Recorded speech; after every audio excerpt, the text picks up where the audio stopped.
You are enjoying the miracle of radio. Radio. England's #1 urban Caribbean music. Radio. Spark FM.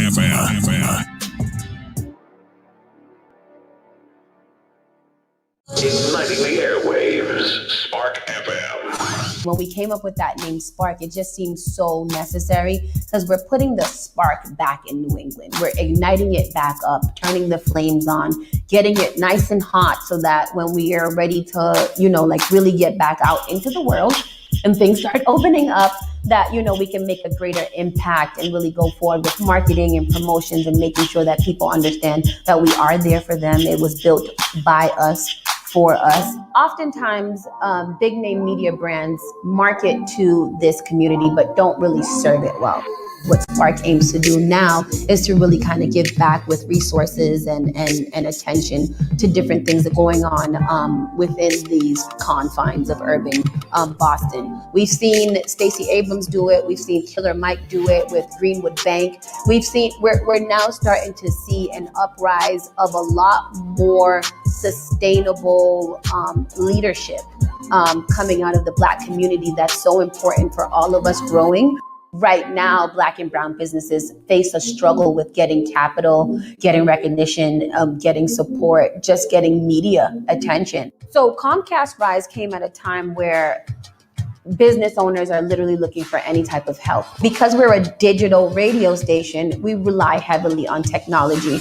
And one of their grants was the technology grant. And we got that one, which upgraded a few pieces of our equipment and gave us really great internet and phone service that we didn't have to pay for a year. And any business will tell you that is a really big burden off of our backs. I made history as the first Black woman in Boston to own a digital radio station.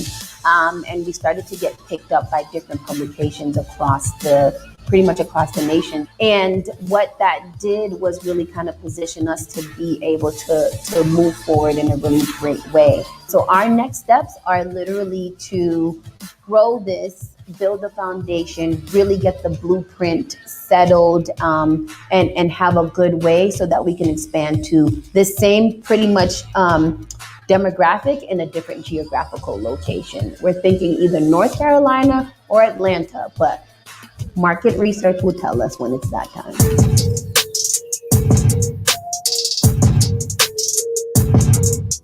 Finally Home is a must-read step-by-step guide that will equip any first-time homebuyer with the knowledge they need to confidently make informed decisions.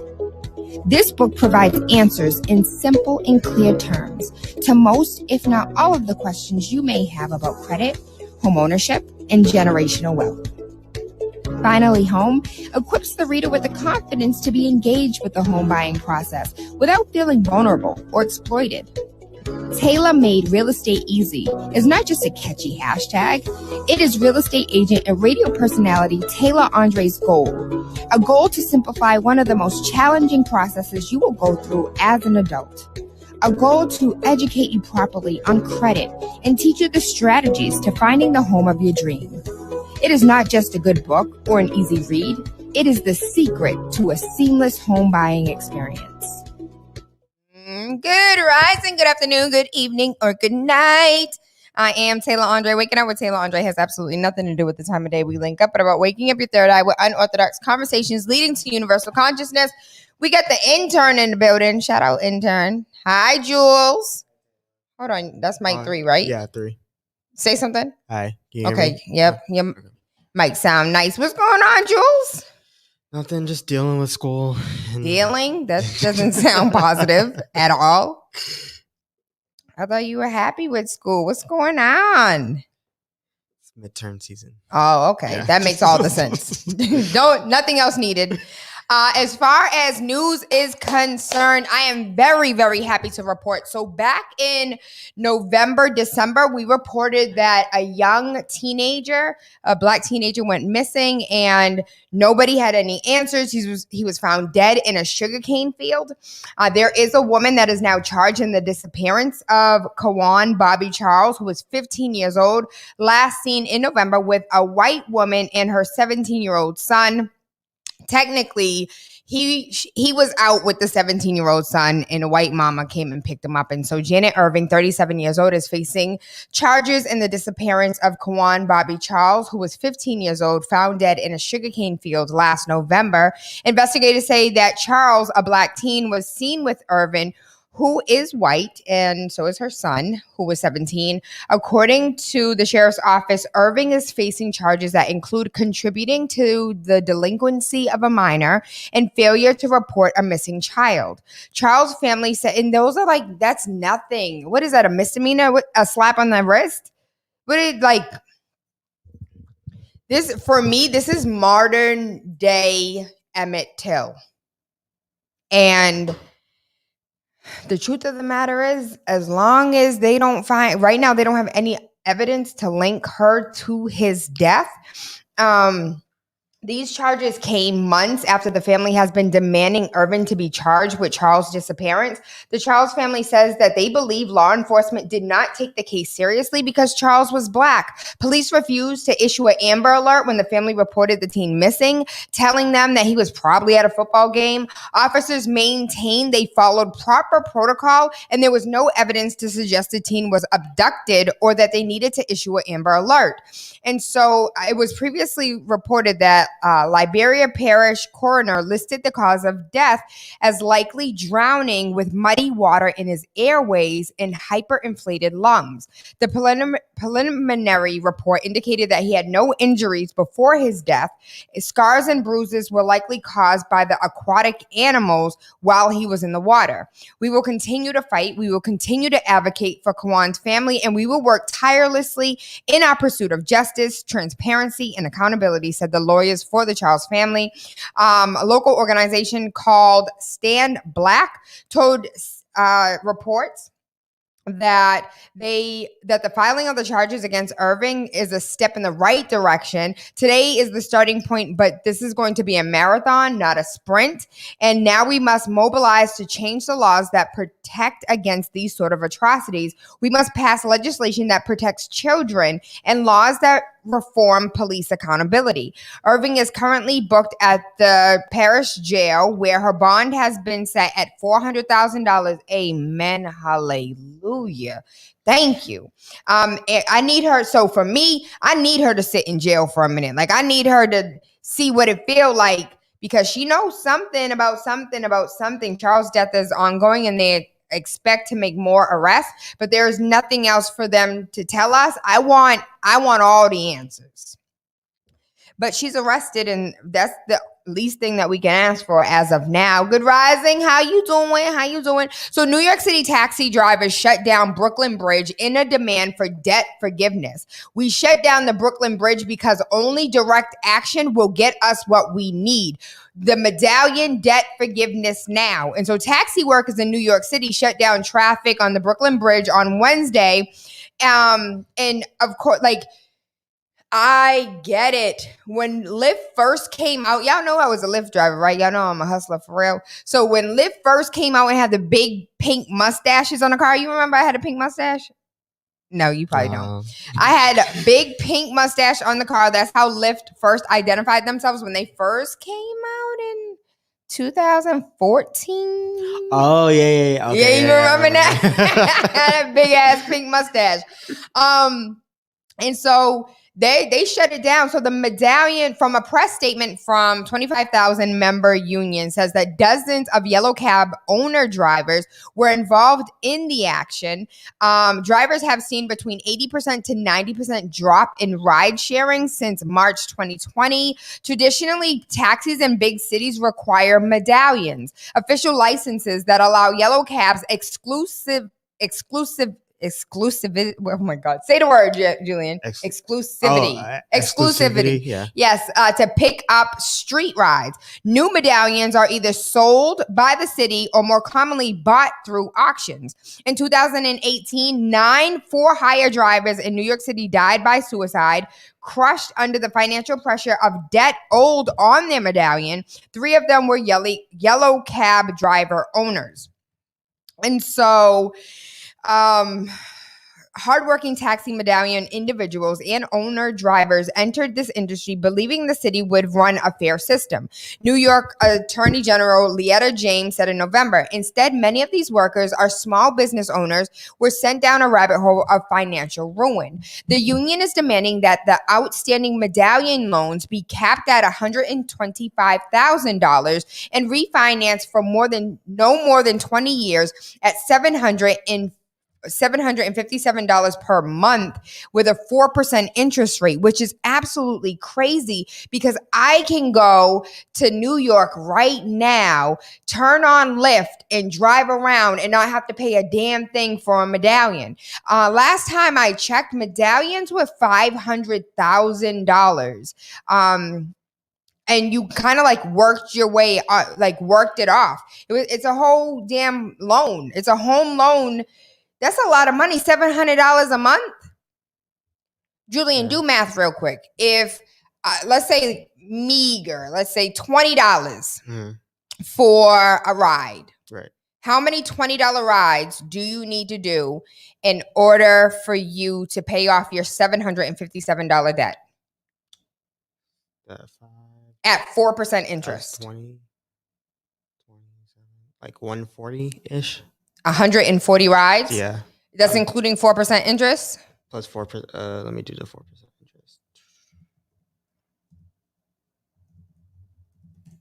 So like 150 rides. Yeah, like 145. So 146. And so when I was a Lyft driver, I was not working 12 hours a day.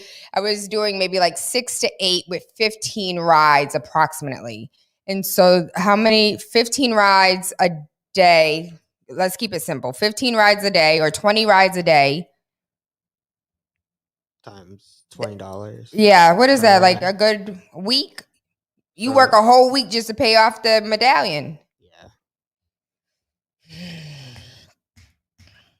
And that's the cost of doing business. I wonder what the taxes look like. Like, are you able to write that off? Is that something that drivers are able to write off every year? 750. That's over $7,000 a year that I wonder whether or not they can write off. Kurt Franklin calls out homophobia in the church and says that it has absolutely nothing to do with the Bible. Kurt Franklin appeared on a Sirius XM radio show to promote his new podcast, Good Works with Kurt Franklin. And he said that, it has nothing to do with the Bible and the church need to do better. What is very important to understand is that the pulpit is not a bullying place. And we have to also understand that no groups of people are monolithic. No black person, all black people do not think the same, do not process the same. Not all LGBTQIA+. What does the I stand for? Intersex. No, is it intersex? Yeah, I think it might be intersex. Intersex? Yeah. It's like when you're born one gender, but you get like the hormones of another. So that's like more so like that's a real, like you're like born? It's like a real thing. So as a female, I'm born as a female, but I have high levels of testosterone? Yeah, like that. Oh, intersex. And what is A? Asexual. What is asexual? No sexual attraction. Like you can still have romantic relationships. It's just like you're not sexually attracted. I thought that was pansexual, like how you like everybody. No, like that's pansexual. Pansexual is like liking all gender identities. Asexual is like attraction. So like you can still have a romantic relationship. How you have a romantic relationship and you're not attracted to the person? Like emotional connection. Like an emotional, like spiritual connection. So like we about to be saying the whole ABCDs in a second. Can we just call it the LBGTQ? Because it used to only be LGBT, right? LGBT, but like there's like more identities. So all the identities gonna be listed? They yeah. changed the flag too to No, they didn't change. Well, there's different flags for each one. There's not all the same flags. Yo, can you find somebody who can break this down for me? I know it sounds ignorant, but I got mad questions. I know someone I can probably. Yes, please. Yeah. I would like that conversation. He continued, Kurt Franklin, to say that it's It's that you have some LGBTQIA plus people that make decisions. Like I have some close gay friends who make decisions based on their perception of the Bible, and then live their lives based on whether celibacy or whether they choose to do so, and they have that right to do so. He keeps warning that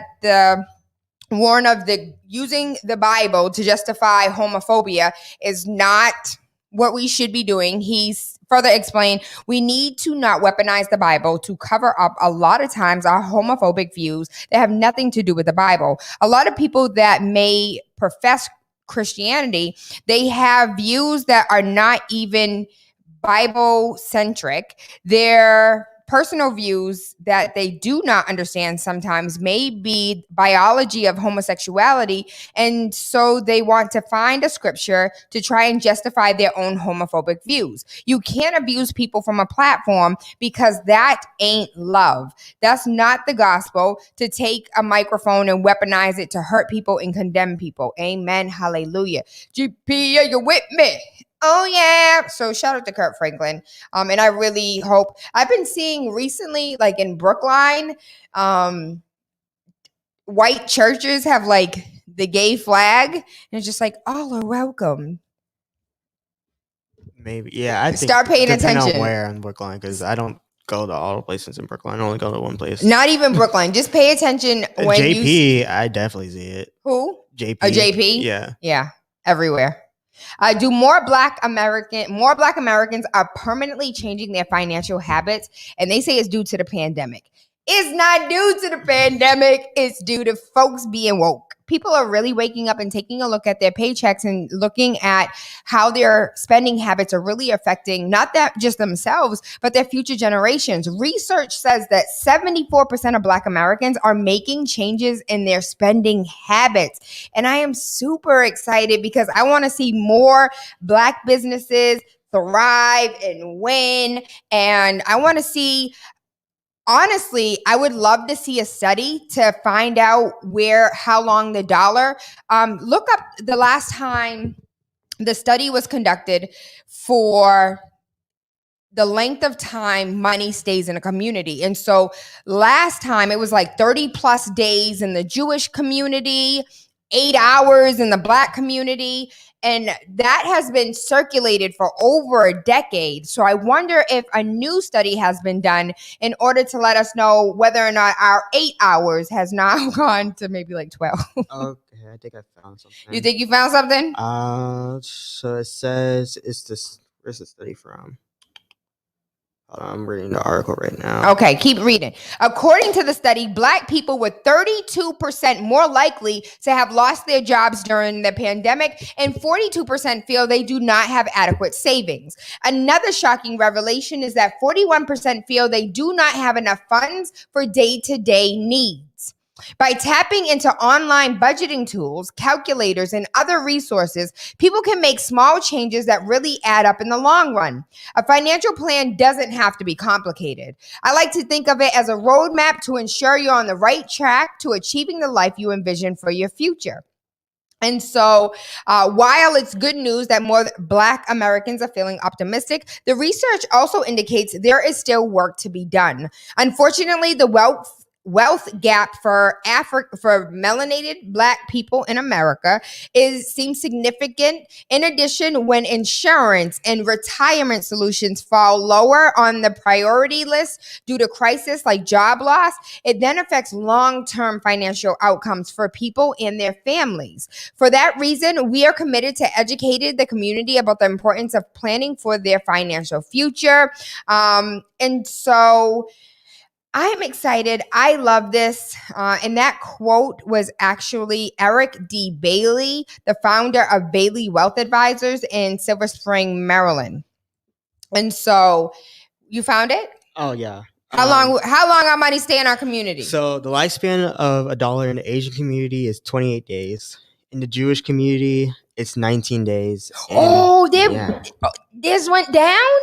I guess. The Jewish community is being segregated. What's it called? Gentrified. This is as recent as 2015. So, and the Black dollar is 6 hours.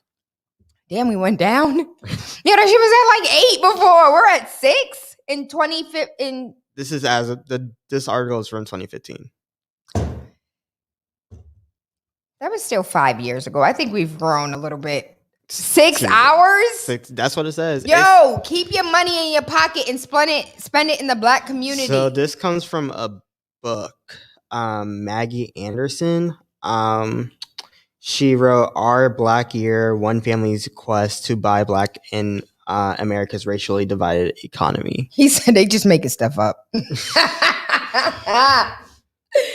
But that's what's from the book, and this is what she noted, that the lifespan of the black dollar is 6 hours. The lifespan of a black dollar is 6 hours. In the Asian community, it is 28 days. 28 days, and in the Jewish community, it's 19.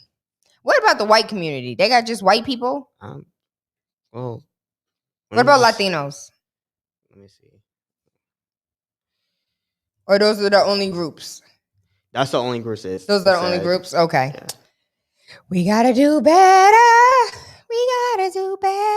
So Brian White, I'm still trying to figure out the app a little bit. So I'm trying to give you the best.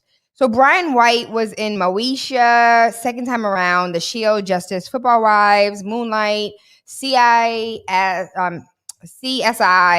Men of a Certain Age, Body Proof. He was in, he was in like one of the Stomp the Yards type situation. He was like a big brother. I can't find what movie he was in to like tell you the movie that he was in. Julian, come look at this boy and tell me if you remember him. How do you spell?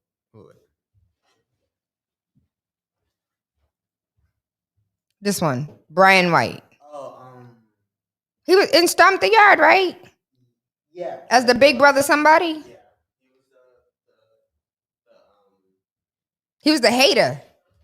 No, he was the prophet of the fraternity. Oh, okay. So Julian knows who he is. So he created a app called SnapCall. SnapCall is the first business platform focused solely on the modern day hustler running their business through text messages. He said, traditionally, we have had to go seek out jobs from big corporations. There's only one way to get hired. And then, the American dream is basically all about making money and making more money than your parents. So one of the things we wanted to do was level the playing field and fix a few of the hurdles that are in the way of gig economists for people like myself who do a bunch of jobs, not just one. And so while the claims that social media, SnapCall allows its users to connect directly with their customers and learn who they are as people without adding the extra burden of online algorithms that ultimately handles and see who engages with the user's content. SnapCall users get a personalized number with an area code of their choosing. The app allows you to capture your customers' preference, geographics, even buying behaviors. With SnapCall, individuals can also set up automatic payments and scheduling. One of its features, SnapFlow, provides a single link to your store, social media posts, and website that you can send to your customers via text message. Now I can promote all of them, products or services, on social media, and everybody can actually, with one click, buy them and get them without having to do anything extra. And that is what SnapCall is all about. And so, entrepreneurs, SnapCall, let me go ahead and put this up here for you. I don't know if it's a .com or what it is. SnapCall is not, I can actually buy it. You want to buy a domain real quick?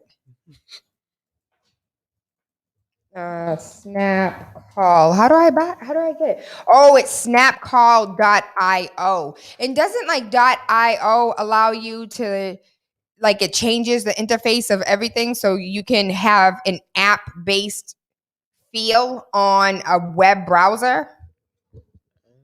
So it's snapcall.io. Everything I've ever used that had a .io on it. So .io is country specific for British Indian Ocean Territory, but because it's become so popular and widely used among tech companies and startup, it's unofficially considered a generic top-level domain.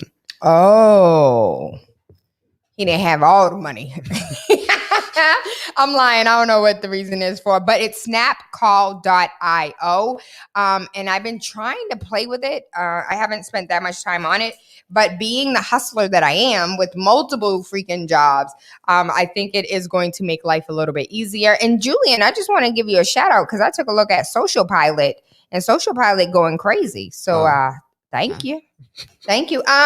Donald, good rising, good rising. I feel like we've been doing better with spending in our community. Yes, I do feel that way too. Jojo White's son, Jojo played for Boston. Tell me, who is that? Jojo White. Jojo White. Oh, you talking about, that's who his daddy is? His daddy is Jojo White? Look up Jojo White because he's Brian White. His daddy used to be a basketball player. Yeah, Jojo White. He died in Boston, but I can't see it. Brian. Yeah, that's his son. He's a basketball. He used to play for the Celtics. I don't know if it's Celtics. Is it Kansas City? Is it Celtics? He's from Boston. Yeah, Celtics number 10. Yeah. Okay. Thank you for that information, boo. Thank you. Slavery has never been properly addressed. Reparations bill is reintroduced to Congress. On Juneteenth of 2019, lawmakers met with Black activists and scholars to discuss H.R. 40, a bill to create a reparations commission to examine the impact of slavery and the possibility of compensation for the descendants of enslaved Africans. During a hearing by the White House Judiciary Subcommittee on the Constitution and the Civil Rights and Civil Liberties. So, even though that was all the way then, leader Mitch McConnell expressed that he did not support reparations for something that happened over 150 years ago. He followed that statement with other passages from Congressional Code of Caucasity. Yo, I hate the Root. The Root be having, you can't even read an article because everybody got commentary in it. Saying that no white people alive today own slaves and that America said, I'm sorry with the Civil War. That is the worst thing his dumbass could have ever said. Who said that? Mitch McConnell. And he said, and we elected a Black president. Yo, okay. Okay, so the bill's 2019 sponsor, Representative Sheila Jackson Lee, a Democrat out of Texas, has reintroduced the legislation ahead of a new hearing on reparations. The Reparations Commission would study the history of slavery, the role of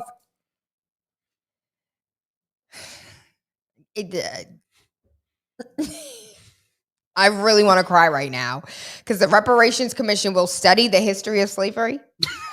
The role the federal and state governments played in supporting slavery, the racial discrimination against descendants of enslaved Africans. And if we want to just go ahead and move that right along, how about we talk about the fact that my grandfather, who was a veteran, couldn't even buy a house? We can take it there because even though slavery happened 150 years ago, Jim Crow wasn't that long ago, and neither was the fact that Brookline still has deeds that say no one of Negroid blood can buy this house.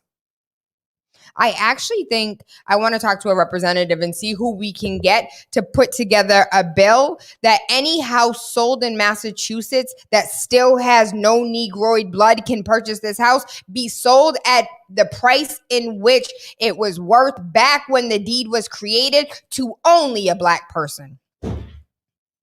Call me racist if you want to, but how you going to justify that nonsense? Reparations. Exactly. Give me. How much is it? $15,000? I got that. Give me the whole $4.6 million house out of Brighton. Economic issues are the root cause of many critical issues impacting the African American community today, said Lee. The commission would make recommendations regarding any form of apology, compensation, atonement for slavery, the truth and reconciliation about the original sin of Americans' history regarding slavery is necessary to light the way to the beloved community we all seek. The uncomfortable truth is the United States owes its position as the most powerful nation in the world to its slave-owning past. And if we want to take it a step further, aside from the article, not only were slave owners given reparations for when slavery ended, and they were like, yo, but what about my slaves?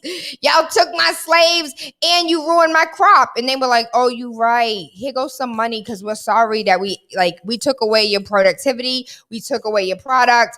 We're going to go ahead and compensate you for what we did in causing you to have to do your own work by yourself. That's like the United States government paying me. Never mind. That's horrible. Bow Wow said that he is leaving rap. And guess what career he finna go into? No, not acting. Nah, I promise you ain't finna guess this one. Bow Wow want to be a WWE wrestler. He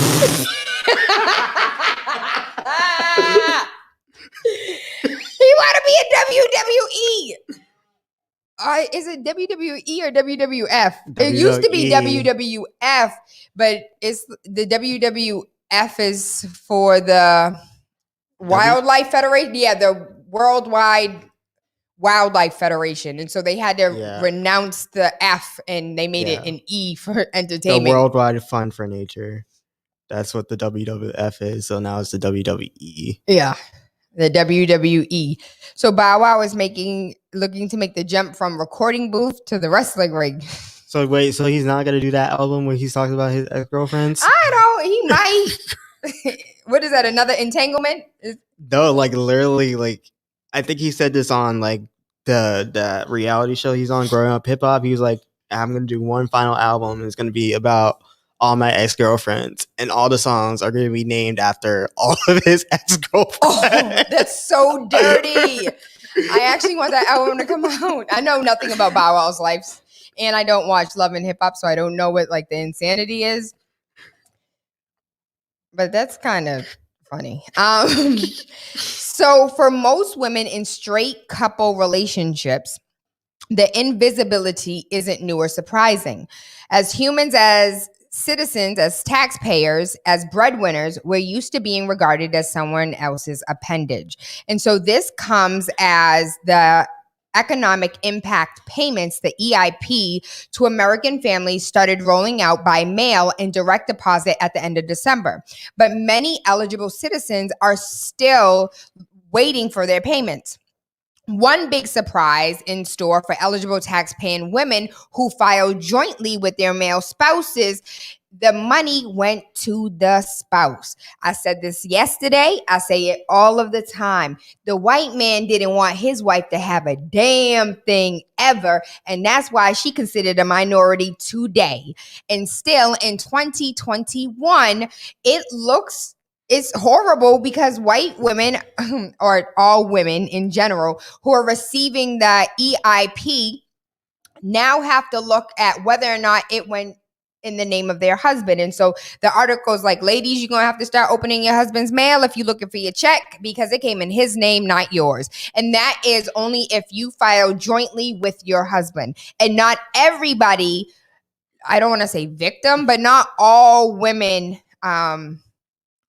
witness this or experience this, but many women did not get their money because it went in their husband's name. And if you ain't the type to open his mail, you over here blaming the government for giving you something that he already spent. On to the next. NBA legend Isaiah Thomas invested $3 million into a cannabis producer, One World Farmer. Y'all know why I'm mentioning it, right? Go check the stock market. One World Pharma. Isaiah Thomas invested $3 million into the cannabis company. Go check and watch the tinker. I am only a real estate agent. I know nothing about funds, but I am telling you what I'm looking at so we could see the same thing. What time is it? Let's pay a bill. So we're going to take a quick break. When we return, we're going to finish up these stories. And then, Julian, I don't even know if you can have this conversation because of your age, but we're going to talk about foods that used to taste good and all of a sudden don't taste the same as they used to. Do you have any foods about that? Like, can you think about that? I can think about some. Oh, really? Yeah. Because I feel like the 30-year-olds and plus have a whole list of foods that do not taste the same. Drinks, candy, chips. My thing, I want to talk about the bag of chips. How did 25-cent bag of chips get smaller but more expensive? Yep. Oh, to like 50 cents? No, they're like 35 or 35 for one, 50 cents for two. But the bags got smaller with more air. And you only get like 5 chips unless you break it and then... I don't buy chips anymore like that. So. Oh, damn, Julie. Make me feel like the kid. I am Tayla Andre. We are Spark FM Online. I thank you. I love you. I appreciate you. We'll be right back. The People Station. What is that? What is that? Spark FM. Are you tired of renting and need more of your own space? Are you getting stressful letters or calls from the bank? Does your home require expensive repairs and you just don't have the funds to fix them? Regardless of whether you want to buy or sell, Tayla Andre of Thumbprint Realty is here to help. From saving your home from foreclosure to walking you through the process of becoming a first-time homeowner, Tayla makes real estate easy. With your best interests at heart, knowledge of the market, and a passion for people, Tayla is dedicated and motivated to serve you. Good rising, good afternoon, good evening, or good night. I am Tayla Andre, and I am determined and dedicated in assisting you in all of your real estate needs. Give me a call at 617-459-0041. Again, that number is 617-459-0041. Or you can email me at TAYLA@thumbprintrealty.com. ASAP After School Arts Program is a remote learning incubator focused on amplifying the voices of impacted youth in the community ages 17 to 24. ASAP kicks off with a screenwriting workshop sponsored by Final Draft, the leading software for professional screenwriters and filmmakers all over the world. Each student will receive the free software for 1 year and access to film professionals who will visit the class this Black History Month. The workshop is facilitated by award-winning filmmaker Dominga Martin, a Roxbury native and alumni of Boston's Youth Outreach Program. Her work has been seen on BET, VH1, and TV1. The screenwriting series has 35 slots available. Register now. Slots are filling up fast. Must have a Mac or Windows computer and the internet. Available for 1 class per week for 1.5 hours and between the ages of 17 and 24. Orientation starts January 29th. For more information, email info@afterschoolartsprogram.com or visit www.afterschoolartsprogram.com. ASAP. Follow After School Arts Program on Instagram and Facebook.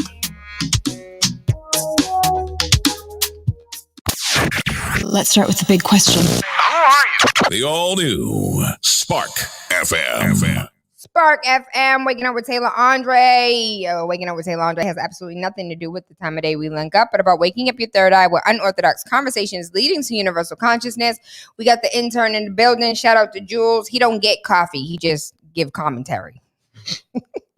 Robinhood seeks to end poverty and makes a distinction from Robinhood app. So after fighting off misinformation and threats over confusion about his organization, the CEO of Robinhood, Wes Moore, is on a mission to end the racial wealth gap. So since the controversy surrounding about the inflation of GameStop stocks, the financial world has been in damage control mode trying to grapple with the scandals at Robinhood.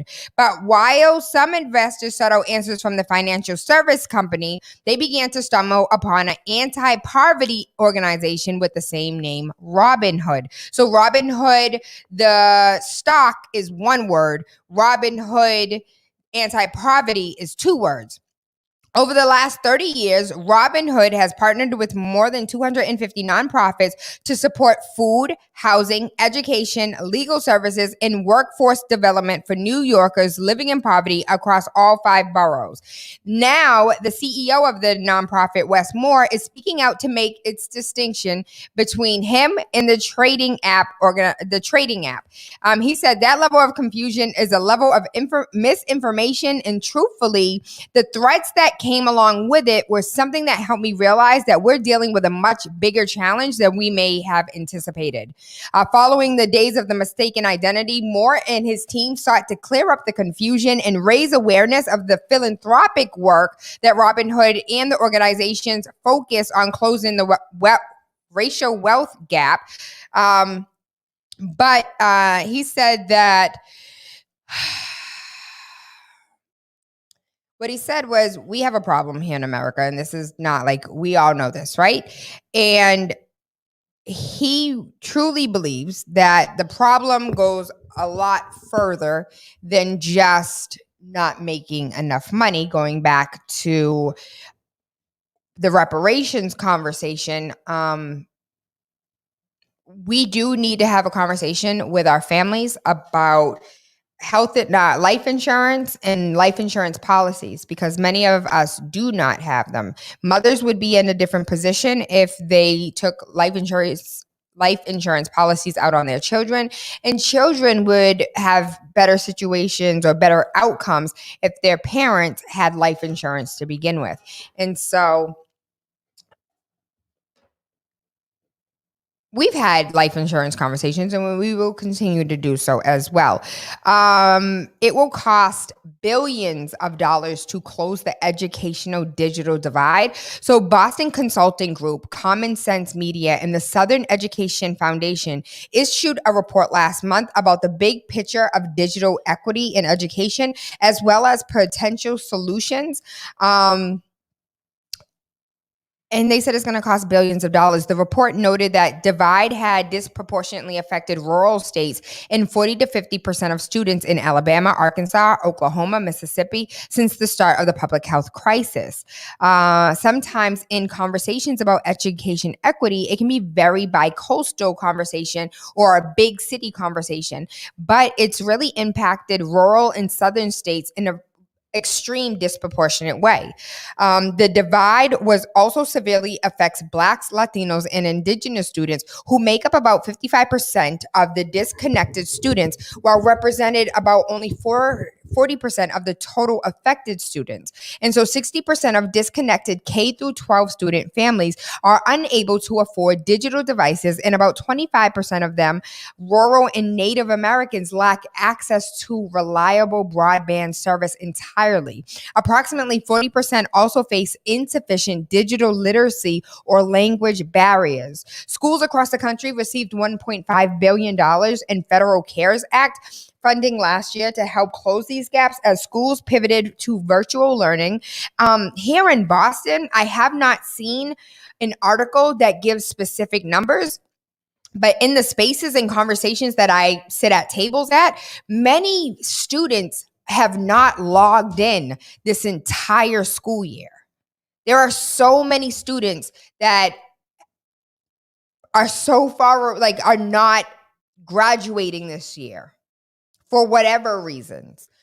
In other news, new studies show that nearly half of Black professionals have faced blatant discrimination at work. I keep having this conversation about why y'all need a study for what we tell you already.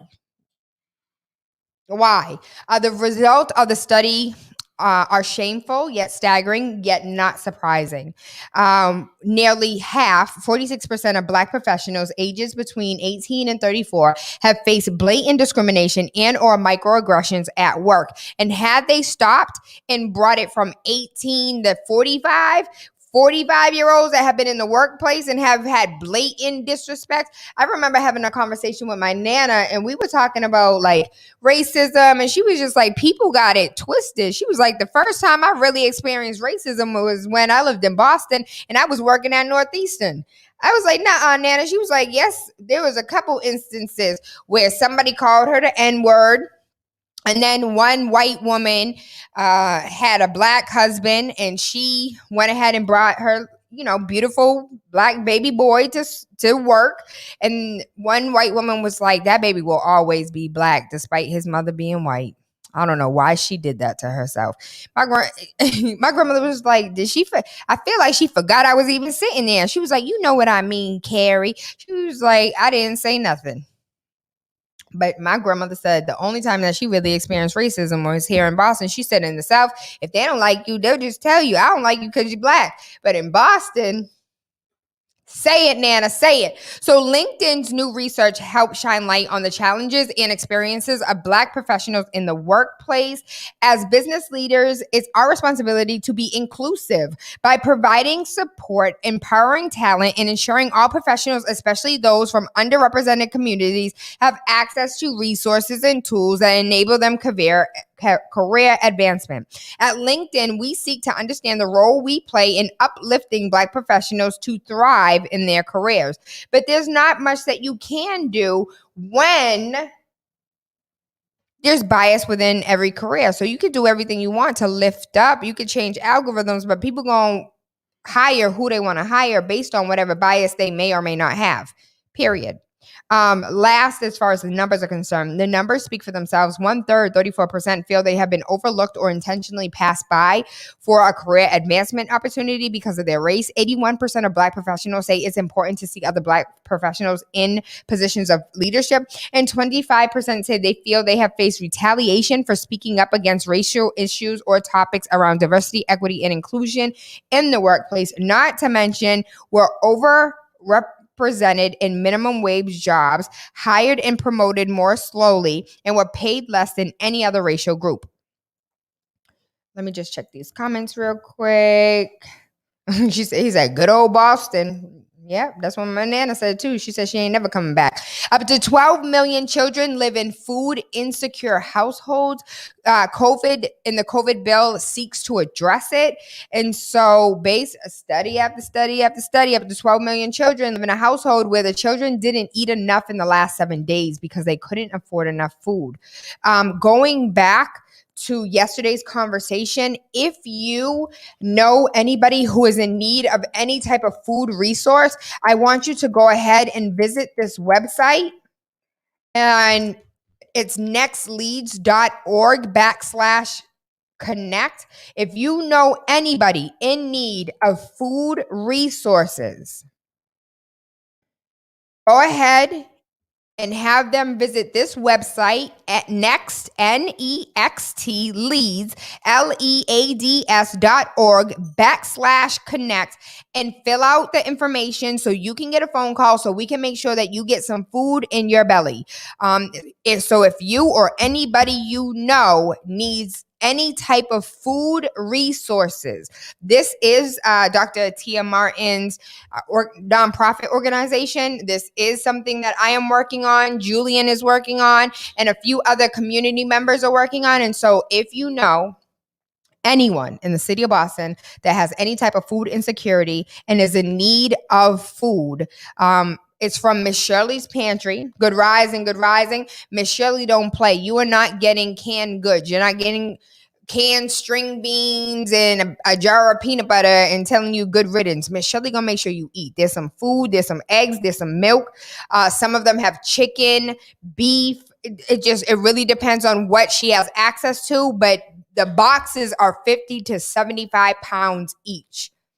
It's crazy. If you know anybody in need of food or anyone suffering from food insecurity, please have them fill out this form at nextleads.org/connect.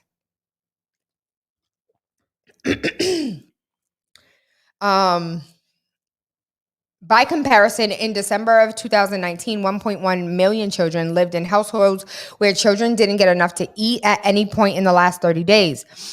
Up to 31% of children in Black households and up to 27% in Latino households lived in households where children didn't eat enough in the last 7 days because the household could not afford it, compared to the 11% of white households. And so Sad as it may be, it is the truth. Again, that website is if you know anybody here in the city of Boston that has food insecurity. So the government is investigating a massive counterfeit N95 mask scam. And so foreign-made knockoffs are becoming increasingly difficult to spot and could put the healthcare workers at grave risk for coronavirus. These masks are giving first responders a false sense of security, said Steve Francis, the assistant director for the Global Trade Investigations with Homeland Security Department's principal investigative arm. He added, "We've seen a lot of fraud in other illegal activities. Nearly a year into the pandemic, fraud remains a major problem as scammers seek to exploit hospitals and desperate and wary Americans." Federal investigations said that they have seen an increase in phony websites purporting to sell vaccines, as well as fake medicine produced overseas and scams involving personal protective equipment. The schemes deliver phony products, unlike fraud early in the pandemic that was more so focused on stealing from customers. Now they stealing from the hospitals. They stealing from the government. And I was reading this article, I want to say like 3 weeks ago, where this ring out of Nigeria was selling things to, like, bidding for contracts with the United States government, and the products never came, and company was gone, and millions of dollars thrown in the trash. So it is huge. One of the things that I want you all to be mindful of, I want to have a conversation about this double mask situation. I don't care if you wear 18 masks. If you still have these corners up in here that can even fog up my glasses, that means there's air coming in from the outside. So if Julian is over here next to me and we feel like we're protected because we got mask on and he coughs, but I still can fog up my glasses, so his cough get into I don't care if I have 5 masks on. I do not feel like there has been an effective mask that, even like that metal thing, that don't do much because you still got little places over here. And we didn't think this one out too well. My personal opinion. But there are that wraparound mask, that mask that like wraps around your head 2 times and has like the little filters and you have to change your filter things. That looks like it's effective. Have you ever worn one of those? I've I heard something about the filters that like it might not be as effective. The one that looks most effective is the least effective because they don't let them on the planes because it's like something about the molecules. The molecules can go through the filter and you can actually get affected that way. Julia said you can wear one of those if you want to. It look nice, but it don't protect. There is a daddy who made a diaper bag just for dads. What's so amazing about it is he has the Kobe expandable bag. He has the Jaden bag plus a free diaper pad and bottle, or the Jet diaper bag plus free mobile charger and stroller straps. It looks like a backpack. It looks like a bag. I think this was the smartest thing, and I'm mad I didn't think about it myself, because don't no man want no damn diaper bag on his arm, on his period. Just men don't want to wear a diaper bag. I get it. But these backpacks look like, laptop type situation backpacks. And so $129 for the Kobe expandable bag. $99.99 with the Jaden bag with a free diaper pad and a bottle bag, or the Jet diaper bag plus free mobile charger and stroller straps. So shout out to the daddy out of Virginia Beach, who is a black man who decided that, I'm not going to put that on my arm. What I'm gonna do is just create one. And so it has 13 plus pockets, an insulated bottle pocket, it's water resistant, safe padded laptop pockets, a charging port, and an anti-theft pocket. Dope. And it looks sexy and it's cute, and you can get it in leather, or you can get it in like that gray denim looking thing. I just like things out of the box. Wall Street, yo, this is the most. When I read this article, it really made me think of like some of Boston's loudest voices that now have a boston.gov email address. So it's like, oh, and if you're going to go ahead and steal from us, how about we just give you a job? If you can't beat them, join them. So it is said that the Wall Street bet users, so Wall Street bets are the people who drove up the price of GameStop, drove up the price of Doggy Coin, however you say it. And so Wall Street wants to hire them. And I hope they say no. I really hope that they don't take the money. They're just a bunch of Reddit users. Yeah. You want to hire They're Reddit users? Yes, they do. They want to hire a bunch of Reddit users in order, like, they know something, they doing something. So they're just trying to, like, if you can't beat them, join them. So the salary is $200,000 plus bonuses for some Reddit users. I remember the article that we originally read about the Wall Street bet boys. It called them a bunch of degenerates, a bunch of live in your mama's basement eating ramen noodles. Yo, it called them a bunch of everything. But they absolutely want to hire them. No education in finance. Background checks. Just come on, $200,000 a year plus these bonuses. So that is interesting. I find it extremely funny. If you can't, if you can't beat them, just give them a job.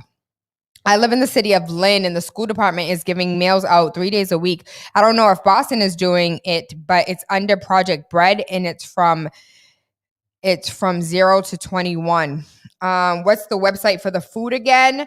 It's for nextleads.org/connect. And that's straight. Unfortunately, we don't have resources for outside of the city of Boston. But if you know anybody specifically, if you know any elders that have any food insecurity, if you know any families, anyone with disabilities, please, those boxes are big. They're heavy. They're amazing. Mike, you might need to have to go back and rewatch the show. Can you look up the marijuana company Isaiah Thomas invested $3 million into? Julian's gonna look that up for us. Texas fourth grader, 9 years old, dies in her sleep 3 days after she tested positive for COVID-19, despite only having mild symptoms. And so I am praying for her family. Mackenzie Gongora was 9 years old and had been tucked into bed by her mom, Crystal, on February 1st and never woke up. Mackenzie's aunt said that she died in her sleep on February 2nd on her father's birthday. The girl had tested positive for COVID on January 29th and had a bad headache and vomiting at her after school program. The girl's family said that they had not been aware if she had any other underlying conditions, and her family has requested an autopsy to determine the true cause of her death. And if it is, I don't know, like, it doesn't say that she had a vaccine or anything. She just tested positive, went to sleep, and never woke up. And so I cannot tell you, my heart truly, as a parent, I cannot imagine what this feels like. Who is it, Julian? The company? Yeah. It's One World Pharma. One World Pharma. One World Pharma is the name of the company that Isaiah Thomas invested $3 million in. And so I am going to say something that you guys are probably not going to like, but I think it's a real conversation that needs to be had. So how you say the show, the Baby Yoda, what's the movie? Oh, this is about the Gina Carano. Yeah. What? Tell the story. Okay. So basically Disney Lucasfilm fired her because of a tweet comparing basically the state of Republicans to the Holocaust. But she also made other problematic tweets. She also criticized wearing masks in public, and supposedly she was supposed to star in a spinoff and Disney was going to announce it during their huge like investor day presentation, but they fired her before that, so they didn't announce that she was in the show. So now, I think it was yesterday, they officially said that they fired her. Mm-hmm. So I was unaware about the other tweets, and nor does the report talk about her other tweets. But what I did see was the actual tweet, and she said Jews were beaten in the streets not by Nazi soldiers, but by their neighbors, even by children. Because history is edited, which it is. I don't care who the victim or the victor is. We always edit history to the most simplistic soundbite. Most people today don't realize that to get to the point where Nazi soldiers could easily round up thousands of Jews, the government first made their own neighbors hate them simply for being Jews. How is that any different for hating somebody for their political views? And so that tweet, and that tweet only, I don't know what else nonsensical nonsense she done tweeted, but for this tweet and this tweet only, I do very much see where she is coming from. Regardless of race, like you hating me for no reason at all. How many times have we heard about neighbors calling police on other neighbors, neighbors beating on other neighbors for like whatever have you? And when you had like a whole Donald Trump situation, he's like, stand by and stand back and stand by, and then we see the insurrection. It does, like, the United States government cannot come in and round everybody up if you don't first have your neighbor being the one to be I spy and snitching on you. And so for me, I'm gonna have to agree. I'm gonna have to disagree with everybody who don't agree with, like, this is problematic when you do look at how history started and how neighbor against neighbor, and then allowing the government to come in and do what they wanted to do. And I have said this 1,000,001 times, and I will continue to say it. We are the very pawns in this game of a long game of chess. And the king and the queen are not kings and queens. They're politicians that get paid astronomical amounts of money and get their palms greased in the form of lobbyists to vote in favor of large corporations against the smaller citizens, we the people. And so we need to do better as the 99% to be one together and combat the real enemy, which is, and you know what I was thinking about yesterday? So Julian, yesterday, Dr. Bronner's soap, the bottle of soap that got mad writing all over it, and the peppermint soap. And when you wash your body with it, your body get all tingly and cold as hell. Look up the like with the bland bottle. Yeah. Like the blue one. Yep. Yeah. So I spent the whole show yesterday talking about Dr. Bronner's soap and everything that's written on the label. So the highest paid executive gets paid 5 times more than the lowest paid citizen. And I really wonder, not citizen, the lowest paid employee. And so I wonder, what would politics look like as far as like senators and congressmen and women? How much money would you actually make if you only got 5 times your lowest paid constituent? Boom. Just food for thought. Hyundai unveils a transformer-like walking car with retractable legs to climb over obstacles or cruise in all-wheel drive in remote areas of the world, and hopefully one day Mars. So when I saw that, y'all already know, this thing looked like if the world had been hit with a meteor and we needed to like climb over, what movie am I thinking of? And it had like a whole rover type situation that they were using as a vehicle. I can't think about it right now. So let me just show you what this thing looks like. Because I want one. Because there's certain remote parts of the jungle where you can't go. How do I make this one big? Look at that. You don't see? I want to ride in this. It looks cool, but it looks scary. It does look scary, but it does look cool. Look at that. And the wheels turn however you want them to turn. They want it to be on Mars, and I just want to take it to the jungle. I just want to go to Congo real quick. This last picture, Julia, the one with the is like in the middle of the forest. Like a deforestation, deforest. Like that is the worst graphics I've ever seen. This one. Oh, I didn't shut off the damn computer. They can still hear me though. They just can't see me. Or at least the radio can still hear me. They're like, Taylor, where'd you go? But y'all still here? I'm sorry. I dropped y'all. Y'all back?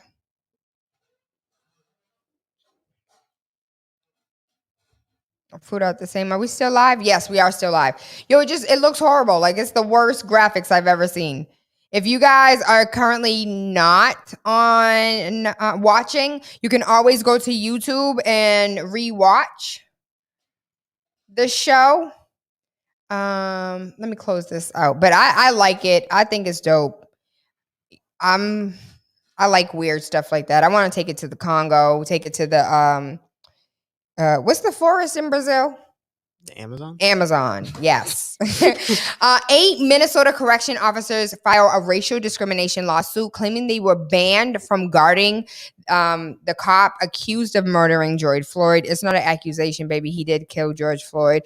8 Minnesota jail guards filed the suit on Tuesday alleging racial discrimination. They claim they were prevented from doing their job at Ramsey County Jail solely because of the color of their skin. The guards, who identified as African American, Latino, and Pacific Islander American in a multiracial guard, said that they were moved from guarding Derek Chauvin, who is a white police officer.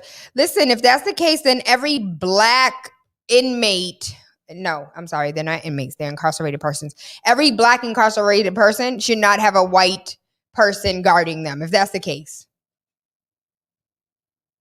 Is that what we're doing now? What y'all should have been worried about was who killed the little pedophile in jail. He did not commit suicide because he knew Joe Biden was going to get him. Let me see. I said it because I can't. So, you know, Aunt Jemima is no longer Aunt Jemima, but it's called the Pearl Milling Company. When it was Aunt Jemima, I kind of felt like it was safe to eat, even though it had 75 different ingredients that don't amount to pancakes. You know, it sounds safe to eat. This Pearl Milling Company sound like it got nothing but genetically modified organisms and a whole bunch of cancer-causing carcinogenics in it. The Pearl Milling Company. The pancake mix or the pancake mix. If I say, yo, you want some Pearl Milling Company pancakes? I mean, I probably wouldn't. Okay. You want some Aunt Jemima pancakes? Like that sound? Yeah, I want some Aunt Jemima. You want some Pearl Milling Company syrup?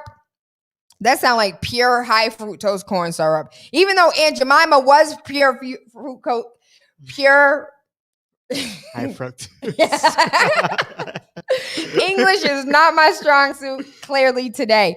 But they changed the name. Everybody was mad. Aunt Jemima, that's mad racist. And so they went ahead and changed the name. And the name, I can see that they will get a huge decline. Don't nobody want to know Pearl Milling Company?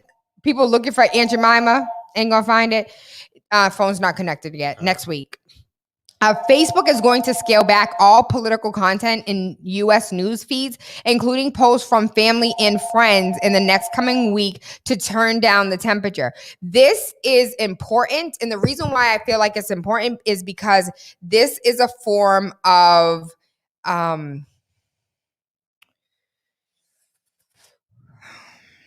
censoring.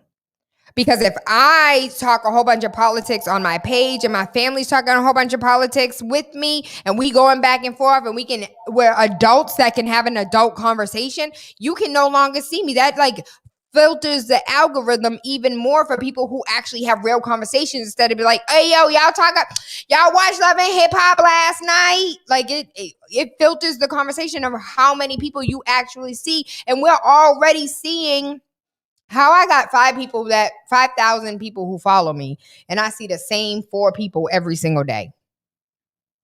And even the drop down, like when you at someone, they don't even show me everyone that I follow or everyone who follows me when I try and add. I'm like, yo, I know we're friends. I know they have a Facebook page. They didn't block me. I didn't block them. Why can't even find them? Facebook's trash. And if my whole family, including Nana, wasn't on there, I would boycott. The company said on Wednesday that it would temporarily ban Trump, and we see how far that went. I don't think you guys understand the slippery slope that I see. So, I'm a conspiracy theorist. I see things completely different than the rest of the world. So for me, this isn't just, they're trying to cool down the temperature. You are literally shutting people up. So if you follow me and I post something about, Trump, I post something about Biden, I post something like everything is effing political right now. Everything, every news article that we just read in some way, shape, or form is political. So you're going to temporarily block my content from people who actually want to see the content. And then out of sight, out of mind, if I don't see you enough times, I kind of forget about you. Oh, and that's real. Because I no longer see my sister. Alex, I didn't forget about you. But what had happened was I forgot she was on Facebook. She was like, I posted such and such. You didn't see it? I'm like, no, not at all. Just like Reggie B last week was like, Tayla, I'm just trying to find you on Facebook. You live, right? You're not even coming up in my news feed. I'm searching for you. And they're not showing me anything. So the king of smut and free speech champion Larry Flynt died at the age of 78 years old. The Hustler founder who launched a $400 million porn empire suffered from heart failure. He began with an Ohio strip club and built up the company to be worth between $100 and $400 million with offices worldwide. Flynt became the first Amendment crusader and fought multiple legal battles for liberation. I didn't know that this was Larry Flynt. Yo, let me tell you how I'm not dumb, but let me tell you who played Larry Flynt in a movie. For the longest time, as a kid, I thought that was Larry Flynt in real life. Who played Larry King in a movie? Larry Flynt or Larry King? Yeah, no, Larry Flynt in a movie. No, it was, what is his name? Woody Harrelson? Woody Harrelson. I really thought for a long time that Woody Harrelson. I was like, he's in a movie? Why is he out the wheelchair? I was a kid when the movie came out. I didn't know no better. I wasn't that young. I was old enough to have known better. But yo, if you ask my daddy, I'm really bad because I still think that Danny DeVito, I get Danny DeVito and Al Pacino mixed up all the time. I don't, by name, not by face, because I know one used to be the Penguin and one was in Goodfellas. Yeah. Yes, but I do by name get them mixed up all of the time. What time is it? I used to call Dennis Haber Denzel Washington because I couldn't remember his name. What? You call who? Dennis Haber Denzel Washington. Who's that? He played the dad in Love and Basketball. I can't remember. He's in the Allstate commercials. Oh, the one with the deep voice? Yeah. Because I could never remember his name. So I just put Denzel Washington as a placeholder. He's Allstate. For me, he's Allstate. Robert F. Kennedy. This is going back again to censoring and shutting you up. So Robert F. Kennedy, 67 years old, is banned from Instagram for repeatedly sharing false claims about COVID-19 as he is talking about the vaccine. You guys know he's an anti-vaxxer to the fullest. Robert F. Kennedy Jr. is a prominent anti-vaxxer with his own advocacy group called Children's Health Defense. Facebook, which owns Instagram, said Kennedy was banned for repeatedly sharing debunked claims about the coronavirus and or vaccines. The 67-year-old nephew of JFK insists that he is not against all vaccines, but wants open discussions about them and wants parents to be able to choose informed decisions. Still, several of his prominent family members have publicly criticized his stance on vaccines as dangerous. Some free speech activists have warned about Facebook and other tech giants essentially becoming the thought police and smothering the debate on the issue, and not just debate on that issue, but debates on any issue that, period. And so I will leave that there. We're going to take a quick break because I didn't know it was damn 12:17. Julian, I'm going to make you the keeper of the clock so I can stay on track. So we're going to pay these bills, and when we come back from paying these bills, we're going to talk about all the candy and all of the cookies and all of the snacks and all of the food that you have had over all of the years of your life and why they do not taste the damn same no more. The People Station. What is that? Spark FM.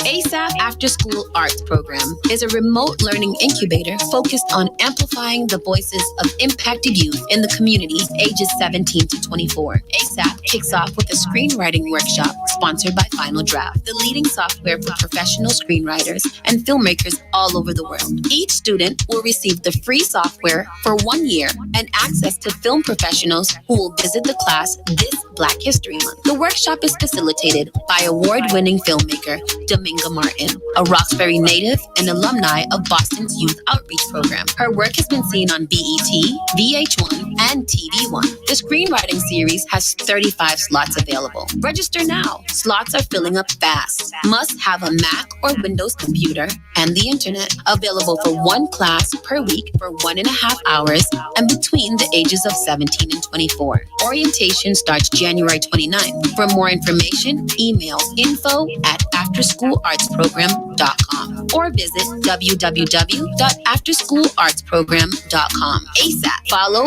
After School Arts Program on Instagram and Facebook. Are you tired of renting and need more of your own space? Are you getting stressful letters or calls from the bank? Does your home require expensive repairs and you just don't have the funds to fix them? Regardless of whether you want to buy or sell, Tayla Andre of Thumbprint Realty is here to help. From saving your home from foreclosure to walking you through the process of becoming a first-time homeowner, Tayla makes real estate easy. With your best interests at heart, knowledge of the market, and a passion for people, Tayla is dedicated and motivated to serve you. Good rising, good afternoon, good evening, or good night. I am Tayla Andre, and I am determined and dedicated in assisting you in all of your real estate needs. Give me a call at 617-459-0041. Again, that number is 617-459-0041. Or you can email me at TAYLAANDRE@thumbprintrealty.com. You are enjoying the miracle of radio. New England's #1 urban Caribbean music. Radio. Spark FM.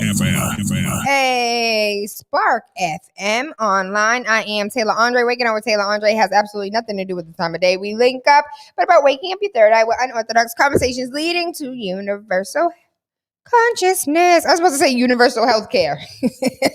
Don't we wish?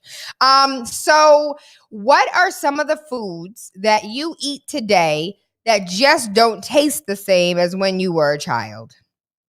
What are some of the foods that you eat today that just don't taste the same as when you were a child? Julian? Chef Boyardee. Really? Yeah. San Francisco treat. It's just like, Oh no, that's ravioli. No, that's rice-a-roni. that's rice-a-roni, I think. Yeah, but like Chef Boyardee, I think it tastes a lot different than when I was a kid. Chef Boyardee. Did you know that your taste buds change every 7 years? Were you aware? So you know who taught me that? Anari. No, I wouldn't know that. I was like, Anari, you don't like spinach? You used to like spinach. He was like, I'm over the age of 7. My taste buds change. I was like, what does that mean? He was like, didn't you take science in school? They didn't teach me that one. I don't teach you that. No, they didn't teach me that. What else tastes different from when you were a kid? That's the only thing I can think of right now. That's the only thing? Everything really tastes the same to me. I mean, at least I haven't noticed. Really? Yeah, I really haven't noticed anything that. Can taste buds fall off? You know what? So food has changed over years. And for me, I would have to say for me, it's like fruits and vegetables don't taste the same. I don't remember apples being this big. I don't remember any fruit being as big at it as it is now. When you go to the grocery store, it's like everything is giganto. But if you go and pick an apple off an apple tree, no, because I've seen some huge apples Yeah, off I an was gonna apple say, tree there's too, like though. there's a lot of big apples. But the apples off apple trees don't be perfectly round. No. I feel like lemons and limes used to have mad seeds in them. And now no food has seeds. Yeah. Yeah. And even people get annoyed when they get like a seed in an orange. I remember oranges used to have like 4 seeds per orange slice. Now you're lucky if you get like 4 seeds in a whole orange. I remember like as a kid having to like pick out the seeds and oranges. You got to every pick time out they seeds serve it. now? Exactly. Exactly. I'm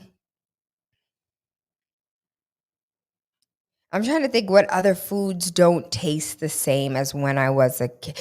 But you know what? KFC. The KFC. I don't eat KFC, so You've never eaten KFC? well, like no, like I don't eat it that often, so I can't really tell. You can't really tell. Yeah. I feel like KFC's original recipe chicken, I feel like it was mad good when I was a kid, and it still has that smell that smells mad good. Not anymore. Well, first of all, I haven't eaten meat in a while, but no, I absolutely no. Ew. Yeah. I don't know. I can't eat cake. Why you can't eat KFC? I don't know. It's just because disgusting. the recipe changed. That's why. Yeah, and it's also like disgusting too, a little bit. Yo, if you could see Julian's face, Julian's so disgusted with I don't life. eat Popeyes either like that either because Popeyes is kind of nasty too. You want to know the nastiest thing about at first, the only time I ever saw it was in Church's chicken. Like when you go in to eat like a chicken thigh or a chicken leg and it has like this big chunk of fat. Yeah. I only saw that in Church's chicken until recently. And then recently it was like Popeyes had it, KFC had it. And I don't eat, but I criticize everybody else that that eats that nonsense. So I'm looking at it. I'm like, I can't. It's just too greasy. It's like all of it. You don't like fried chicken? No, I do like fried chicken. It's just like I don't like their fried chicken. I know Sprite has changed because I used to love Sprite. Yeah, Sprite gotten less sweet. You said less sweet? Less sweet, yeah. Or it depends. Like if it's like the bottle tastes different from the fountain, and the bottle tastes different from a can. Yeah. I wonder why that is. Anybody have these answers? Anybody know the answers to why these things taste differently? That's the same thing with like Fanta. So like when I was in school, we had a machine, but we also had the bottles on the side, which was kind of redundant.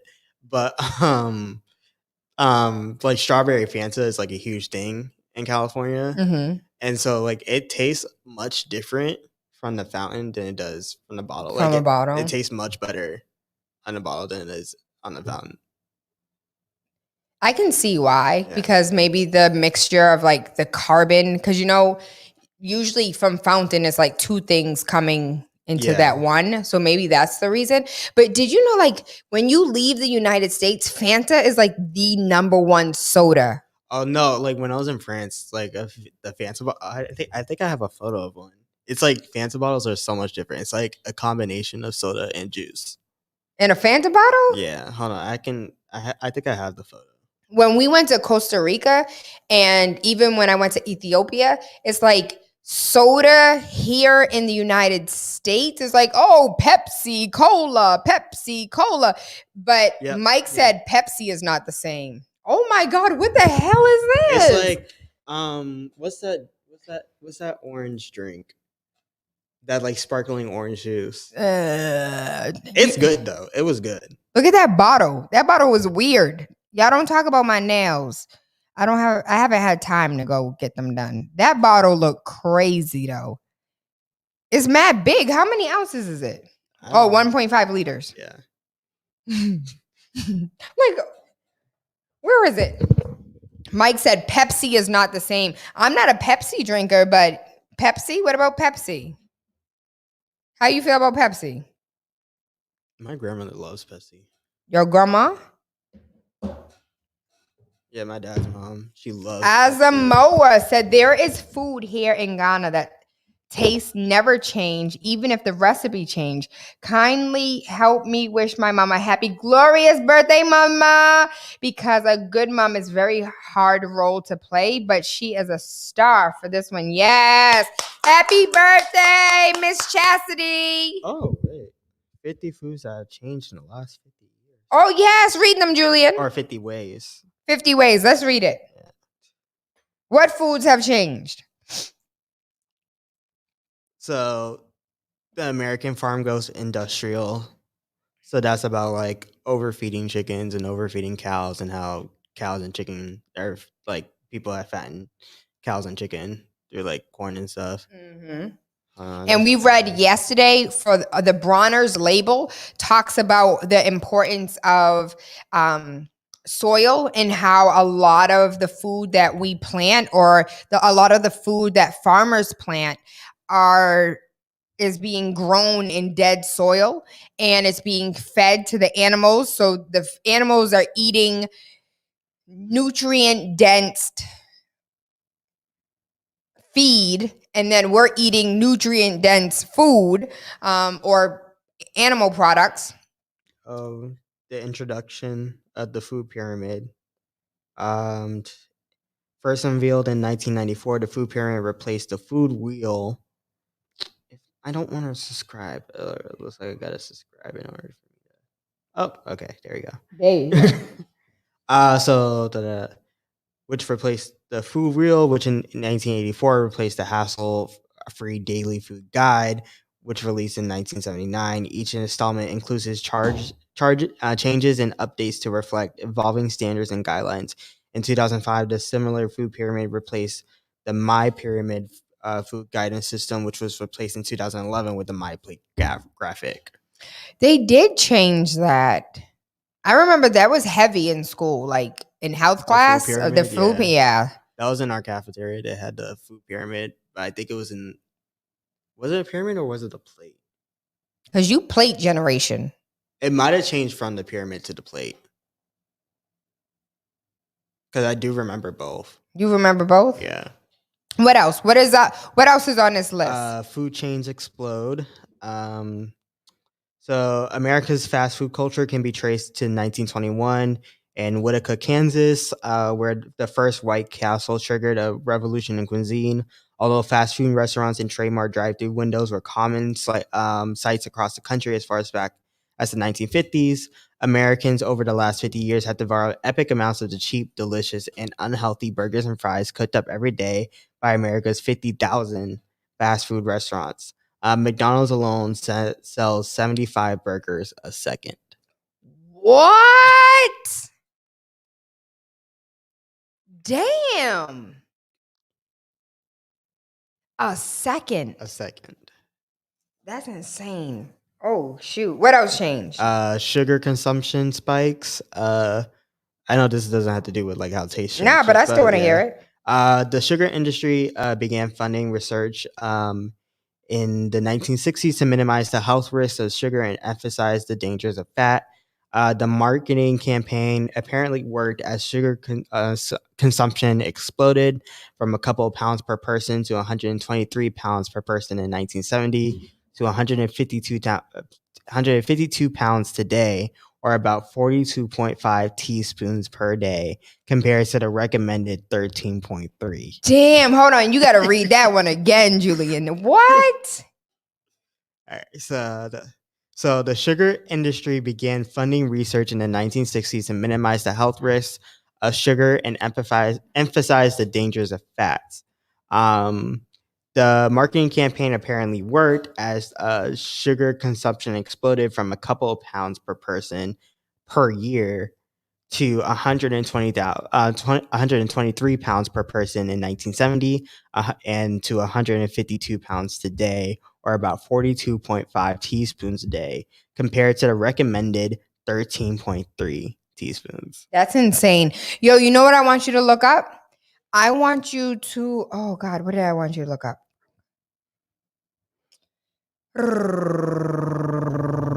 Oh, this one's important too. Go ahead, read it. It's about portion sizes. Okay. Because I got criticized in France about our portion sizes. I don't know, like I literally got into a horror argument with someone about our portion size. Yo, you know, we have the largest portion size in the world. Before I was like, it's not that bad. And then you look at how much we eat versus, you know, if you go to like a West Indian restaurant or like a Jamaican restaurant and you get like your rice, your vegetables, and your chicken on a plate, a medium plate, small plate, large plate, like we have 4 times the rice that any other country would have given you. So it says the average muffin in the last 20 years grew to 1.5 ounces and 210 calories to 4 ounces and 500 calories. While the average bagel expanded from 3 inches and 140 calories to 6 inches and 350 calories. From supersized fast food options and all-you-can-eat buffets to so-called family-sized snacks and gargantuan sodas, portion sizes have gotten constantly more enormous, right along with America's average waistline over the last 50 years. That was another sentence. The average daily caloric intake jumped by 20% from about 2,200 in 1970 to about 2,600 today. That's horrible. We are really, really bad. We are not doing well at all. That's what I wanted you to look up. Sigmund Freud's nephew, how he revolutionized how we think about breakfast. Wait for it. Wait for it. Wait for it. I'm about to. Is it the breakfast was a PR stunt? Yep. Okay. Read it. Read that. Okay. Let's see.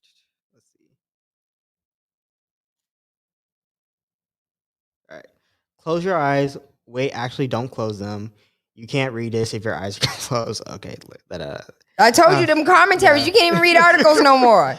Look into the distance and think about what a typical American breakfast looks like to you. Not necessarily what you personally eat, but how you would describe breakfast in the U.S. to a foreigner who wants to learn more about our culture. Whatever you picture, there's a good chance that eggs and bacon are involved, right? But why? Mm-hmm. Edward Bernays, the proclaimed father of public relations and a brilliant marketing campaign, is why. Nephew of the father of psychology, a lot of fathers in that family, Sigmund Freud. Bernays was an Austrian-American pioneer in public relations and propaganda. Many of his marketing campaigns changed entire chunks of American culture in the way we think about brands and branding, including breakfast. Before the industrial era, Americans ate big farmer-style breakfasts, including bacon and eggs, 2 food items that were common on farms and could easily be accessed. However, after the Industrial Revolution during the Progressive Era, more people moved from farmlands to big cities, and breakfast became lighter, healthier, and quicker to make. This promoted the rise of cereal, thanks in part to religious leaders like John Harvey Kellogg. Come on. And before you ask, yes, that Kellogg. Exactly. Religious folks believe that eating bland vegetarian diets may help prevent sinful thoughts, and especially tied in religion, the importance of eating healthy and hard work. On top of that, Americans feared indigestion, and it was believed that eating a bigger, heavier breakfast would cause an unruly stomach and eventually lead to a slow work ethic. Yes. Okay. Continue. What did he do? It was a combination of these key events that led to the downfall of the original heavy breakfast. People were working inside all day, and they needed breakfast to be fast and easy to make, and healthier eating was correlated with being religious morality and good workmanship. Which basically means less bacon and more fruit. Then came Bernays, nephew of Sigmund. The point of this marketing that changed us blog. Bernays was hired by Beechnut, famously known for being a baby food company, but in case they were selling and packing pork, to bring America back to its bacon and eggs country breakfast roots. But how did he do it? He knew that the American public was becoming more health conscious, and which group of people does everyone trust as the authority on health? Doctors. Bernays took his agency's internal doctor and asked him if it would be actually benefit if it would actually benefit Americans to go back to their heavy breakfast routines. The doctors suspected to have confirmed this due to his position within the company and said yes. Ow. Bernays then got the doctor to write around 5,000 of his peers to confirm that heavier breakfast was actually better for you, and produced a quote unquote study from the other doctors' confirmations and had it published in major newspapers all throughout the country. And just like that, the face of the traditional American breakfast was reformed, all thanks to a sly PR rep who just happened to be the nephew of the inventor of modern psychology. He said all of that. Y'all eating habits, you've been bamboozled by Sigmund Freud's nephew. You think bacon, eggs, grits, toast, sausage is what you're supposed to eat because Sigmund Freud's nephew psychologically got y'all to believe it to be true. Yo, isn't that crazy? That's crazy. It's by the simplest gesture too. So Julian, do you think I'm the best real estate? You think I'm the best real estate agent ever? I don't know. Julian, this is your position. You're my intern. You're not supposed to like anybody else. You're the doctor at the company of Beechnut, Julian. Am I the best radio personality ever? Yes. Why would you take that stance? Because I work for you. Because exactly. So we should have a heavy breakfast, right?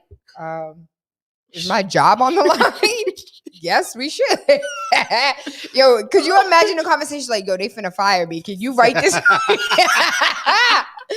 I need y'all to co-sign this BS so I can keep my job. He probably thought people wouldn't believe it, but I guess they did. Yo, you got Sigmund Freud's nephew psychologically messing with people's brain, got them thinking that they need to eat heavy breakfast. And that's where we are today. And that's who we are today. Wow. And there is a significant, the last study that I read that said that Americans are, as far as our weight is concerned, like our health, heart disease, high blood pressure, we're at like 12 times the world average for these diseases because of the way we eat food and the way we consume food and the way we have a relationship with food. And this all started because of Sigmund Freud's nephew. And so I'm glad that you guys have that little tidbit of information. What else, Jules? Let's see. I can skip down a couple. Oh, supermarkets. So Supermarket Sweep America. The grocery store was born in 1916 in Memphis, Tennessee, when the world's first Piggly Wiggly. Yo, I love Piggly Wiggly.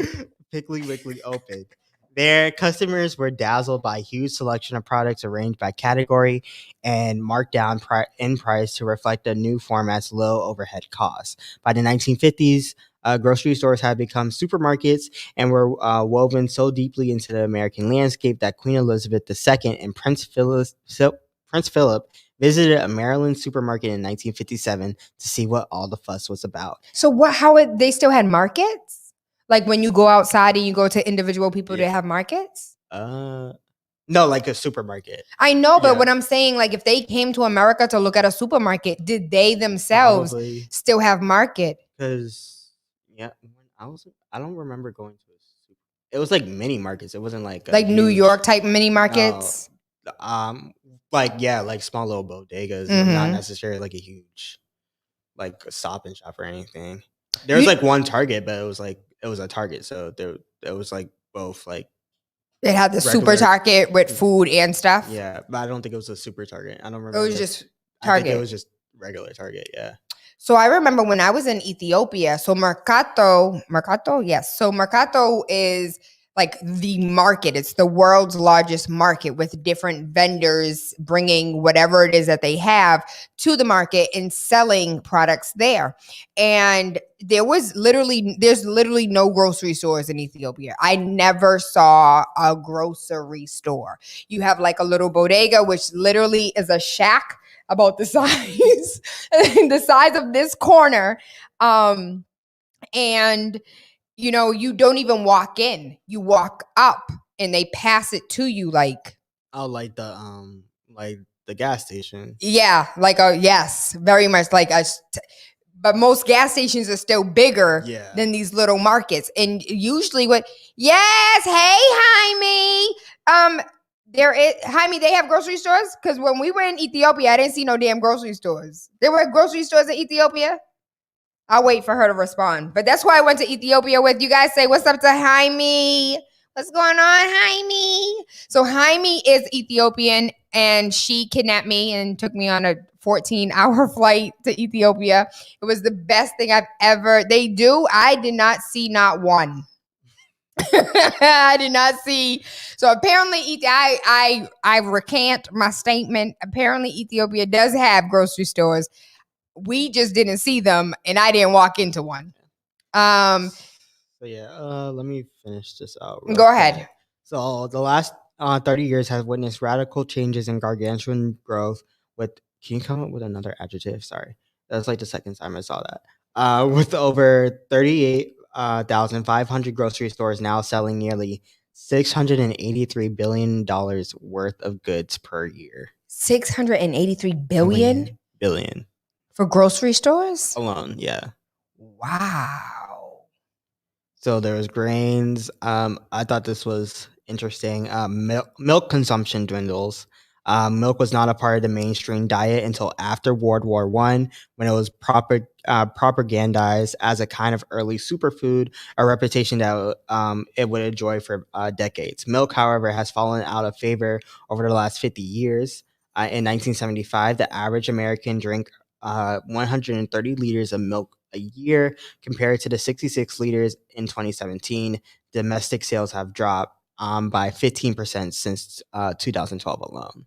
Listen, and if we were to take a look at what's been going on in the last 5 years, I want to say that has drastically altered as well, because a lot of people now drink substitution milks, like nut milks or oat milks. That's the next thing, is about plant-based milks. Plant-based. Go on, Julian. Modern Americans are now more privy to the treatment of animals by the dairy industry and the industry's impact on the environment. An awakening that coincided with the modern health food revolution. The alternative plant-based milk industry has emerged to fill the void, and once niche products like soy milk and almond milk are now readily available at the average supermarket. In fact, nearly half of all shoppers now leave the grocery store with plant-based milks as part of what has become a $16 billion industry. Book. Who want to make this almond milk with me real quick? We about to change careers. Oh, and then Thanksgiving too. So because Thanksgiving comes to restaurants, dubbed by Forbes as the Olympics of home cooking, Thanksgiving has long been about family, friends, food, and hours of kitchen prep, followed by more hours of cleanup. That last part, it appears, has turned many off to the traditional home-cooked meal. Huge segments of the populations are now spending Thanksgiving at restaurants that lure diners with specials, deals, and group discounts. About 1 in 10 Americans now spend Thanksgiving at a restaurant, up from 6% in 2011. And you know what? And that number probably is different because a lot of places now cater too. Yeah. And so even pre-COVID, there were a lot of people who were catering Thanksgiving, and you could get like your whole chicken, macaroni and cheese, candy yams, collard greens with a sweet potato pie, all for $4.99. Yeah. And people are like, "Oh, that's a deal. I don't have to clean up afterwards." Almond milk is where it's at. Philip, I'm with you on the almond milk. I have never, ever, ever, ever, ever, ever, ever, ever been a fan. I used to get beat for not drinking my milk after having cereal, but I used to just sneak it and put it down the drain. I was never a fan of milk. I could not drink milk. I don't know how people drink it. It's just it's nasty. Sorry, I was just looking. This is another section about cooking shows, and it's a picture of Gordon Ramsay from Hell's Kitchen yelling at this lady, and the lady's about to cry. Everybody want to cry when he yell at them, but it's what's the name? I think milk is disgusting. Like it's bleached blood, basically. It's bleached blood. Basically, that's what my friend told me. I didn't believe him, but he was like, "What?" He was Can't like, Google that. So like some like I guess like most of the milk that like people sell is like apparently like blood or like some part of the blood of a cow. I don't know. Yo, let me tell you, I'm gonna tell this. I went ahead and was ready, set, go to sell breast milk. I was pumping breast milk and freezing it, ready to sell it. And everybody was like, "That is so nasty. Why would you sell breast milk?" Because when you were a baby, you sucked on the teat of your mother. And you would rather suck on the teat of a cow than drink breast milk? So there was a video. This is shared by PETA. There was a video, a viral image of bloody milk that had a lot of people turn off on milk. We about to share screen so you guys can see this. It's a video of PETA. Yeah, it's from PETA. At least the article is on PETA. What's the link? So I make sure I'm watching the right one.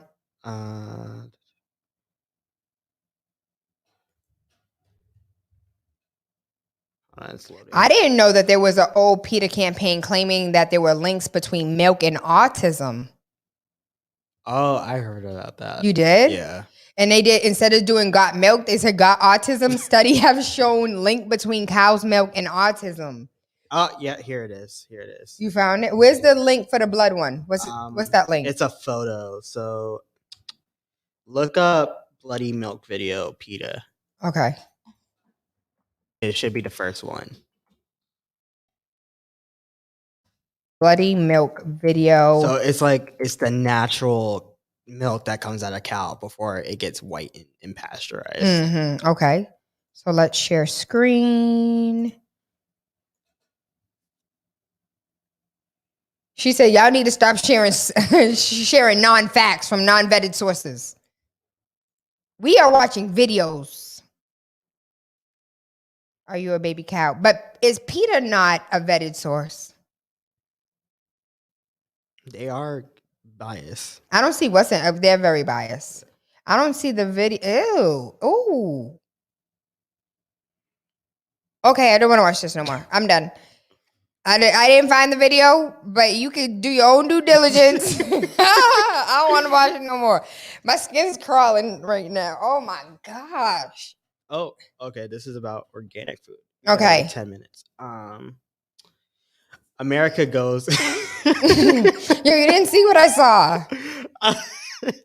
America goes organic. Known as the father of organic farming, J.I. Rodale coined the term organic in the 1940s to describe crops that were raised without chemical pesticides or fertilizers. In the 1970s, organic farming began to catch on as Americans became more health conscious and concerned with pollution and other environmental degradation.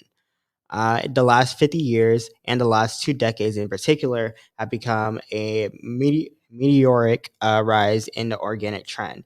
Organic foods more than doubled from less than $20 billion in 2006 to more than $40 billion in 2015. Damn. Okay. I know. So I don't know if we have time, but there was I do want to find. Hold on. I wanted to let you guys know that I finally found the thing that we were looking for. So we were looking for the quote about like how one circumstance changes your whole life forever, and you now turn into a different person off of one circumstance that happened in your life. And so it was, be mindful of your thoughts. Hold on. Because we've been looking for it for a whole week. So I just want to make sure that everybody knows that I found it. Watch your thoughts, they become your words. Watch your words, they become your actions. Watch your actions, they become your habits. Watch your habits, they become your character. Watch your character, it becomes your destiny. And so I want you to be mindful of the words that come out of your mouth, because then they become your thoughts, which become your habits, which become your actions, which becomes your character, and your character is your destiny. So I just want you to be mindful of the things that you allow to come out of your mouth. Be mindful of the things that you allow to go into your body, your eyes, your ears, your mouth. Everything that you allow to enter into you affects you in one way or another. Again, your skin is the largest organ on your whole body, so be mindful of the lotions and products that you use. And I wanted to read one more story. Can I read one more? I love news. So 36 people, at least 36 people develop blood disorders, and a doctor dies after receiving a Pfizer and Moderna COVID vaccine, as experts probe potential links between the shot and the rare condition. So at least 30 cases of, I'm not even going to try and pronounce this word. I'm just going to leave it here and y'all could Google it yourself. What is it? Yo, it's mad letters, B. It's like literally 67 letters. It's not. It's not. Thromboytopenia.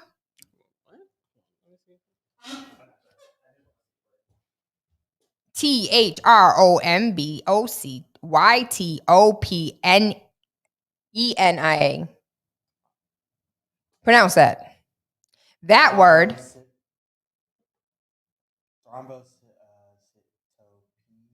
Okay, so that word. At least 36 people have developed this blood disorder after receiving a COVID-19 vaccine. One person, a previously healthy Miami doctor at the age of 56, died of the blood disorder, which caused platelet counts to drop, preventing blood from clotting. This disease, or this blood disorder, has occurred after other shots, but it is exceedingly rare and not yet clear whether vaccines could be the cause of it. We're going to leave that right there. You can figure that out for yourself. I'm a conspiracy theorist, so I'm like, yep, they did it. That's exactly what it was. Don't forget that snapcall.io was created by Brian White. It is a Black-owned app that allows you, the hustler, to do all of your businesses in one space. And so if you have any questions, I really want you to go there and see it for yourself. We should just reach out and see if they want to sponsor us and give us some money so we can talk about them all of the time. But it's a app created by a Black man, which came from, he said that it came because he was out here understanding that many people lost their jobs because of COVID-19, and that people are now gig workers and they have 4 or 5 different things that they're hustling with and got their hands in multiple pots. And he created snapcall.io in order for hustlers to be able to maintain communication when they specifically do a lot of texting. So if you're always texting somebody or doing social media, it just kind of streamlines the process and makes life a little easier. And with that being said, I thank you. I love you. I appreciate you. What you want to say, Jules? What you want to add? No, thank y'all for having me. We love you, Julian. Shout out to the intern. I am Tayla Andre. Go ahead. Get it, Julian. Butcher it. Just butcher it. Just try it. Waking Up with Tayla Andre. Waking Up with Tayla Andre, Mondays through Friday, 11 to 1 p.m. Waking Up Your Third Eye with Universal Consciousness? Something. I love the way you butcher it. Thank you for butchering it. Waking Up with Tayla Andre has absolutely nothing to do with the time of day we link up, but about waking up your third eye with unorthodox conversations leading to universal consciousness. I thank you. I love you. I appreciate you. Everything Tayla Andre, TaylaAndre. Make sure you visit Spark FM online. We got a brand new website. If you learned anything today, like, share, subscribe with your friends. Come back mañana or every day. You know tomorrow Freaky Friday, right? Julie, you gonna come back one of these Freaky Fridays? You told me not to.